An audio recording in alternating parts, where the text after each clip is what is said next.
Have you ever lost someone and felt like the world stopped making sense? And suddenly, all the certainties you held were swallowed by a deep silence, as if life itself had lost its melody.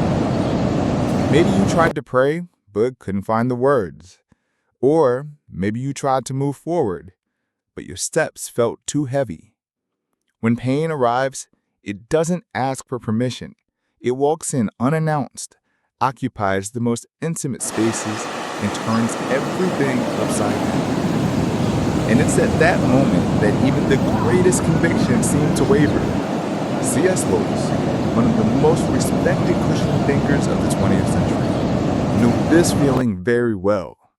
Known for his brilliant mind and firm faith, he was seen by many as a true spiritual giant.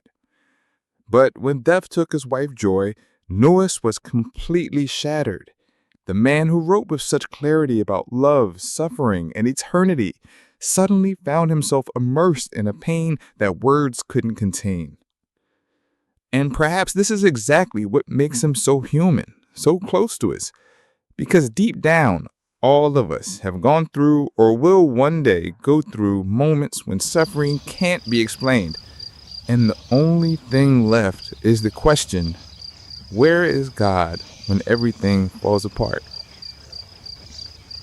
Lewis recorded this dark period in a diary that would later become the book A Grief Observed, a raw, sincere, and at times even disturbing account of a broken heart. And perhaps what is most surprising about reading his words is not the fact that he was suffering, but the way he expressed his anger, his fear, his doubts. The unwavering faith he seemed to carry in his previous writings was now put to the test. This makes us wonder, do even the strongest people falter? Does pain have the power to disfigure even an image we have of God? Have you ever felt like this? As if what you believed no longer made sense in the face of what you're living through? As if God were silent just when you needed him most? If so, you're not alone. And more than that, you're about to embark on a journey that might put into words which you have never been able to express. In this video, we will walk together through the most intimate pages of C.S. Lewis's pain. Not as a cold analysis of a philosophical text, but as a real encounter with someone who dared to be honest in front of his own abyss. We will discover what happens to faith when it is wounded. We'll talk about the grief that silences, about prayers that seem to hit the ceiling, and about the strange feeling of emptiness that often seems to accompany the deepest losses. And perhaps in the midst of all it, you will discover something you never expected. That even in the apparent absence of answers, there can be a different kind of presence. A presence that doesn't explain, but sustains. Stay with me until the end, because what you're about to discover may surprise you. We'll go beyond cliche phrases and quick answers. A presence that doesn't explain, but sustains.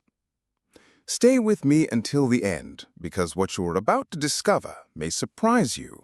We'll go beyond cliched phrases and quick answers. Here, we will face pain head-on, without filters, just as Lewis did. And who knows, in doing so, you might also find a space for your own pain, a name for what you feel, and the thread of hope for what you still can't understand. After all, grief is not just about the person who left. It's also about how to keep grieving when everything seems to have stopped, about how to rebuild faith when it shatters in silence. And it is precisely into this silence that we will now enter, not in a hurry, not with pre-packaged formulas, but with the care of someone who knows that some pains cannot be explained, they can only be endured. And in the next moment, we will look more closely at what Lewis wrote in the first nights of his loss. Harsh, confused words, but profoundly human. Words that might also be your own. He did not try to hide his pain behind platitudes or rehearsed answers. On the contrary, he stripped himself of certainties and poured himself onto the page like someone trying to breathe. What we find there in the pages he wrote during this grief is not the discourse of a theologian trying to defend faith. It is the raw outpouring of a broken man trying to understand how to continue believing in a God of love when the love of his life was taken so soon. Perhaps you recognize yourself in this. Perhaps you have also tried to hold on to faith, even when everything inside you screamed the opposite. Have you stood still in front of an old photograph, trying to understand why some goodbyes come so early, so unfairly? Have you ever wondered why sincere prayers sometimes seem to have no effect on the course of loss? C.S. Lewis wrote that in the midst of pain, what we hear from God is silence. And that hurts, because it's in that exact moment that we most need answers, a sign, something that makes sense. But what he discovered, and what you may be about to discover as well, is that God's silence is not absence. Sometimes it's a presence too deep to be perceived in a hurry. It is like a low note that echoes within the soul, a subtle presence that only reveals itself when we can stop, breathe, and simply feel. At the height of his pain, Lewis wrote something few would dare to say. I am not afraid that there is no God. I am afraid that God exists and that he is this God who truly allows pain. This sounds harsh, doesn't it? But it's true. And that's why this text is so necessary, because it doesn't run from anguish. It dives into it. And here's something you may have never realized. True faith is not only built on top of miracles or happy days. It is forged in the midst of suffering, when we continue to walk even without understanding the path, when we choose to trust even as we weep, when we move forward even without strength. Have you ever experienced this kind of faith? The faith of someone who prays even without feeling immediate comfort. The faith of someone who cries in the dark but still kneels. The faith of someone who loses and yet does not get lost. What Lewis teaches us is that God is not offended by our questions. He doesn't turn away when we question him or when we cry out in pain.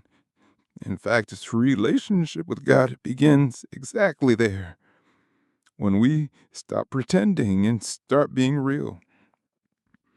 Because it's in that raw, unfiltered space that he reveals himself as a father, not a distant and unattainable father, but the Father who holds our hands, even when we can't feel him. And that, perhaps, is the hardest thing to accept. That we could be loved even when everything hurts. That there is care even in the apparent absence of answers. That there is a purpose even when everything seems too confusing. How many times have you tried to understand the why of your losses? How many times have you tried to find a logic, an explanation, something that would make the pain hurt less? The truth is that sometimes there is no clear why. And all that's left is to learn to live with the in spite of. That's what Lewis lived, a screaming in spite of. In spite of the grief, he wrote. In spite of the silence, he continued to pray. In spite of the pain, he carried on. Not like someone who found all the answers, but like someone who discovered that continuing to walk is in itself a form of faith.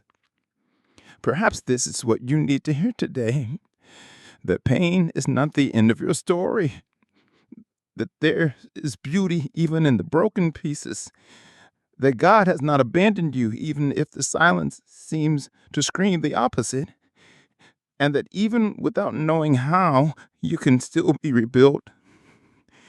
Stay with me, because what you are about to discover may surprise you. Grief as an amputation, a new perspective. According to C.S. Lewis, Grief is not a disease to be cured quickly. It is more like an amputation. You can survive without that piece that is gone, but you will never be the same person. You will learn to live with that absence, but it will be there like a phantom limb that still hurts. And this comparison, so raw, so real, is something that many people avoid, but which we need to face if we truly want to get through grief honestly. Have you ever felt that? Have you had days where you seem to be smiling on the outside, but you're still grieving on the inside? Have you felt misunderstood by people who say you should be over it by now? Grief has no deadline. It is unique to everyone. And the way C.S. Lewis helps us understand this is liberating.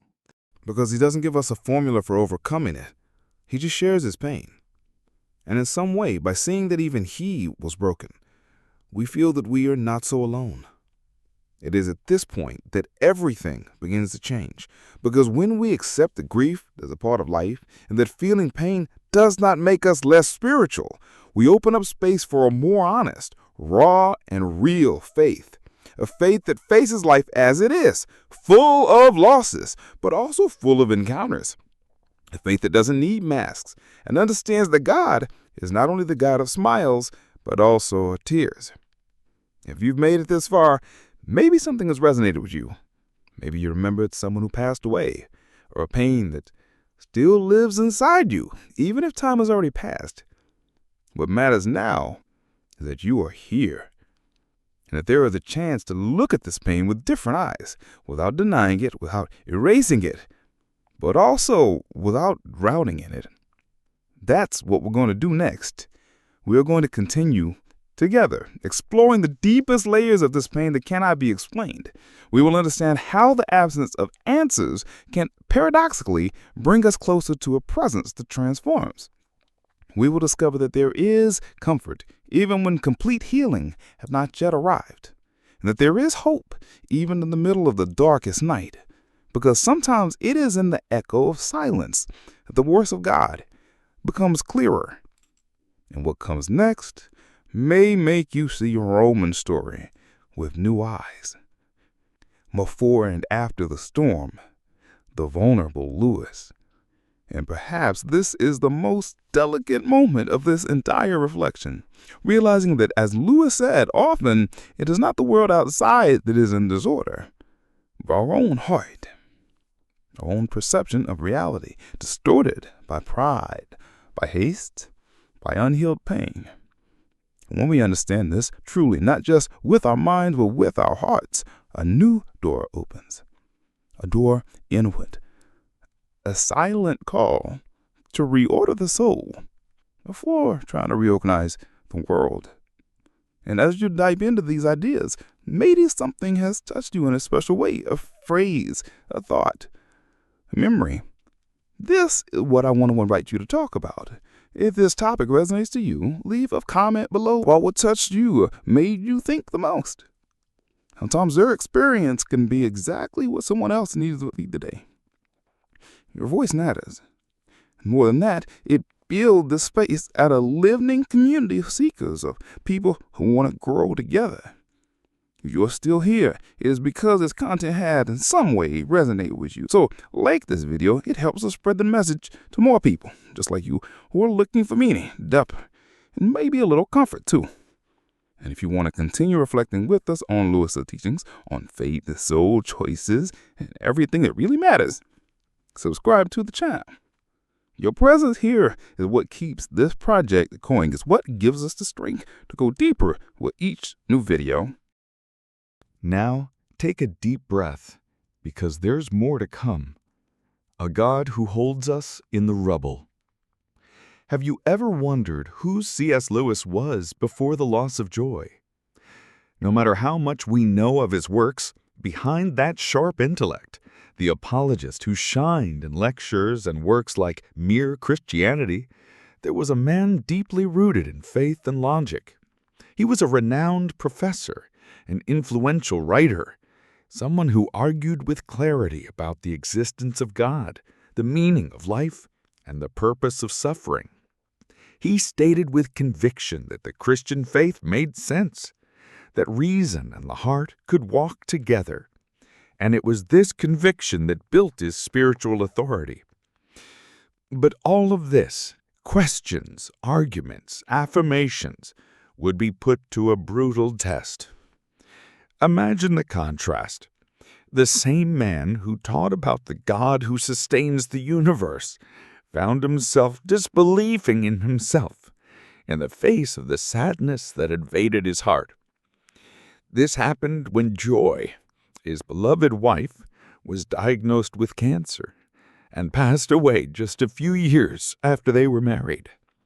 They met late in life, each divorced, each with scars. Their marriage seemed like a late miracle, a breath of renewed hope. But that breath became an early farewell. And then one of the most painful questions a person can ask themselves arises. What if the person you've waited the most for, you have to lose before you even learn to live without them? It is on this ground that A Grief Observed was born, not as a theological work, but as a raw diary. Lewis did not write that book to evangelize. He wrote to breathe. He wrote to perhaps vomit the pain that was suffocating him. He wrote to try to hold on when his whole world seemed to be collapsing internally. And the effect was surprising. Not only did millions who grieve see themselves in that anguish, but even those who had not yet experienced loss understood the weight it carries. Imagine the scene. A man trying to pray, but his words come out weak. Trying to find refuge in the scriptures, but every phrase seemed like a waterlogged sheet. His faith faltered because God seemed in absolute silence. He wrote harsh things. Go to him when your need is desperate, when all other help is vain. And what do you find? A door slammed in your face. This phrase resonates exactly where God's silence hurts the most. What hurts us is not that he has left us. It's that he seems distant, precisely when our heart seeks him most. But Lewis did not stop at the darkness. In the midst of his grief, something began to change. He realized that God had not disappeared. He just wasn't where Lewis expected him to be. And this wasn't an intellectual realization. It was a visceral one.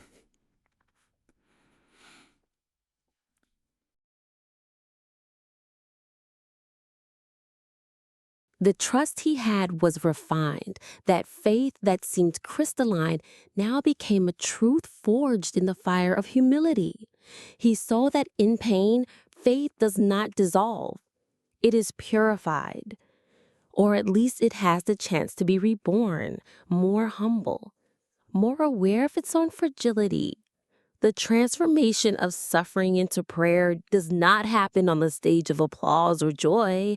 It happens in the shadows of the soul. Lewis understood that bleeding, pain, is not a spiritual failure. Often, it is a symptom that the soul is trying to be reshaped. He discovered that true prayer doesn't need eloquence. It needs sincerity. Crying can be prayer. A silent scream can be surrender. And it is in this surrender that a new mindset is born, that of eternity. He began to understand that grief was not a period, but a comma. The love you had that left you, that changed you, it continues, not in the same form, but in the essence that transcends time. Lewis wrote, "The partings that really matter are the eternal ones." This implies that there is something beyond what we are seeing. There is a possible reunion, even if it is not yet visible. Heaven is not an illusion of comfort. It is the ultimate certainty of what this world hurts. In this paradox, losing in order to find God again was a profound awakening in Lewis's soul. The man who taught that God was consistent goodness now had to recognize that his definition of goodness was too limited to encompass the reality of human suffering. He rediscovered a God who is not outside the back of the stage, but in the center of the tragedy. A God who survives grief, not as a distant salvation, but as a concrete presence in the rubble of the soul. What a grief observed teaches us today, many decades later, is this: allow yourself to feel, name the pain. Don't rush your healing.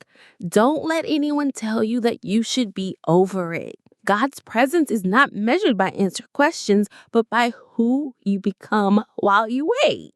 Sometimes the greatest act of faith is to remain standing when your soul wants to give up, and to continue loving, praying, and seeking meaning even in the darkness. And when someone asks, "But how can I trust God when He seems to have failed me?" the answer begins to emerge in the silence of someone who has already accepted that they don't have all the explanations. God is still present. Even as invisible, He is working like a potter with unseen hands. He is stitching broken pieces back together. He is bringing forth a new beginning in the one who has surrendered, who has given up wearing masks and told Him the whole truth. There is no deadline for getting over grief. But there is a new way of seeing, a way of seeing that looks beyond the wound, that recognizes the impact of the pain, but that also sees the seed of compassion, sensitivity, and a more genuine faith. Luz didn't become less spiritual by crying. It became more true, and it's this truth that brings impact. It's this truth that connects. It's this truth that heals from the inside out, without haste, but with depth. I want to go even deeper into this subject now because there's an even more delicate part of Lewis's grief journey, a part that teaches us that the love you lost continues to shape your mind, your decisions, and your worldview.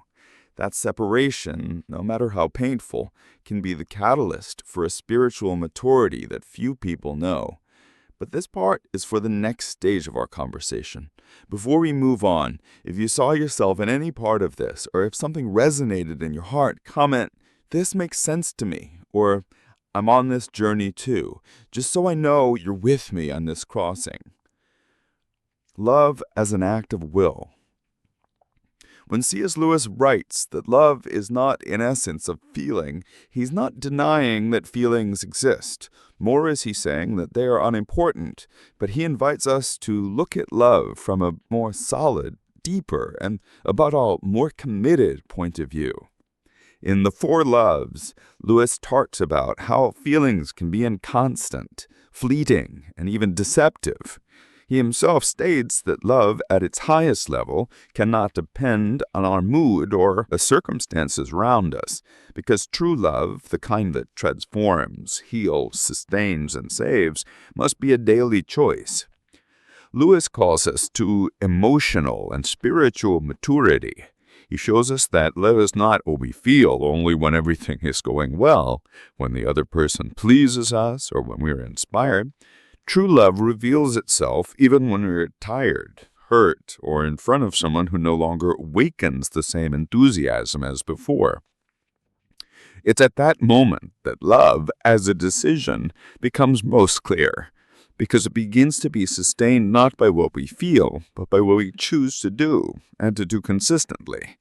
Love for Lewis is more action than reaction, more constancy than euphoria, more commitment than emotion. And this completely changes how we look at our relationships, our friendships, our marriages, our relationships with God, and even with ourselves. A love story and a devastating loss. What few people know, or perhaps don't remember, is that C.S. Lewis, this giant of reason, faith, and imagination, lived a love story that seems more like a movie script, but not one of those with a predictable happily ever after. The story of Lewis and Joy Davidman was intense, unexpected, and painfully short, and it is precisely for this reason that it becomes so profoundly true. Lewis met Joy and his maturity. He was over 50. She was a brilliant, sensitive, courageous American writer who had gone through a lifetime of challenges before meeting him. Their relationship began with correspondence, as happens with people who connect through ideas, pain, and mutual admiration. Love, there, sprouted with the delicacy that is only seen when a soul finds shelter in another soul. They married late in life, almost as if saying, we didn't expect this anymore, but we found it. It was as if God unexpectedly had given both of them a second chance to lift something that may have already seemed unattainable. But soon after the blow came. Joy was diagnosed with aggressive cancer, and what was a promise of a new beginning became a scenario of an early farewell. Lewis cared for her tenderly. He lived every moment as someone who knows that time is scarce and precious, and when Joy died, he didn't just lose the woman he loved. He lost a piece of himself, a kind of loss that no book, no conference, no theology can prepare someone to face. A raw and honest account of grief. Now I want to go even deeper into the subject, because it is in this moment of almost unbearable pain that one of the most raw and sincere works in Christian literature emerges, a grief observed. This is not a book meant to teach. It is a diary meant to survive. Lewis getting right for his readers. He wrote because he needed to keep breathing. Every page is like an open wound. A muffled scream from someone who still believes but no longer knows how to continue believing. He doesn't try to look strong. He doesn't try to look spiritual. He doesn't try to comfort anyone. He just describes what is happening inside him. And what is happening is devastating. There we see a man of faith being crushed by the absence of answers. A brilliant thinker who at one time finds himself unable to understand God's ways. And this vulnerability hits us like a hidden truth that many are afraid to face. Faith does not prevent us from suffering deeply. And yes, even the wisest question when everything seems to fall apart. Go to him when your need is desperate, when all the help is vain. And what do you find? A door slammed in your face, and the sound of locks closing on the other side. It's impossible to read this without a lump in your throat, because maybe you have felt this too. The pain of praying and the heavens seeming empty. The feeling of being alone when everything inside you pleads for comfort. Lewis doesn't spare words, and that is precisely why a grief observed has become so significant for so many people, because he had the courage to say what many feel but cannot put into words. But something happens in its process, a subtle, almost imperceptible turning point. Gradually, Lewis begins to realize that God was not absent, he was just silent. And not out of indifference, but because something beyond his immediate pain was being formed there. He begins to understand that pain is not a punishment, but a purification. That suffering does not erase faith, it only refines it. For Lewis, pride was not just a sin, but the greatest of all. In Mere Christianity, he says that pride is the anti-God in its purest form. This is because, while all other vices can somehow involve a relationship with others, pride separates us. It places us on top of an imaginary ladder, comparing, competing, and denying dependence. Pride is the armor that prevents true love from penetrating. It is the poison of the soul that tries to be self-sufficient. Lewis understood that true humility is not thinking less of yourself, but thinking less about yourself. In other words, it is not about diminishing yourself, but about decentralizing yourself. The humble person doesn't think they're worse than others. They are simply not obsessed with their own image. And it is in this space of inner freedom that God works most clearly.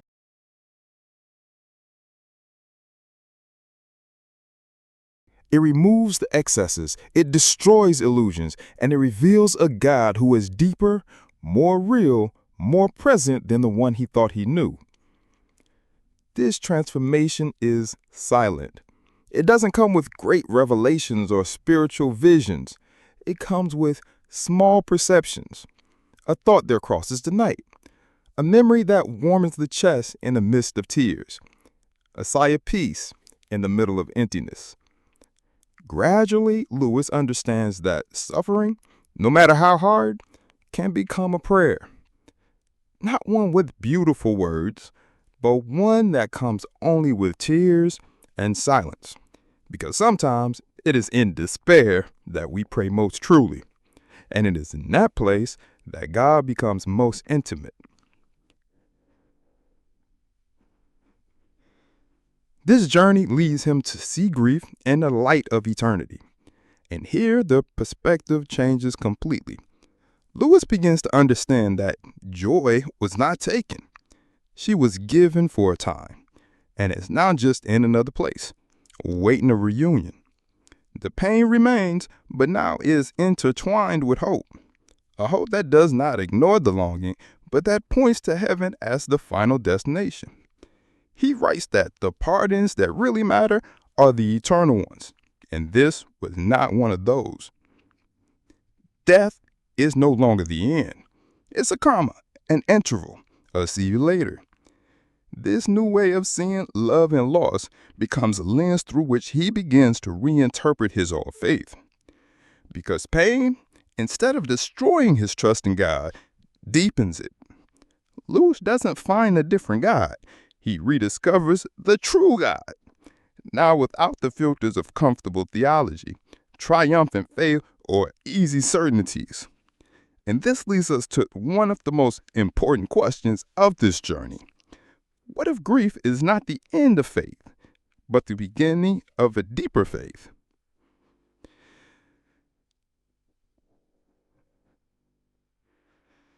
Lewis lives this reality.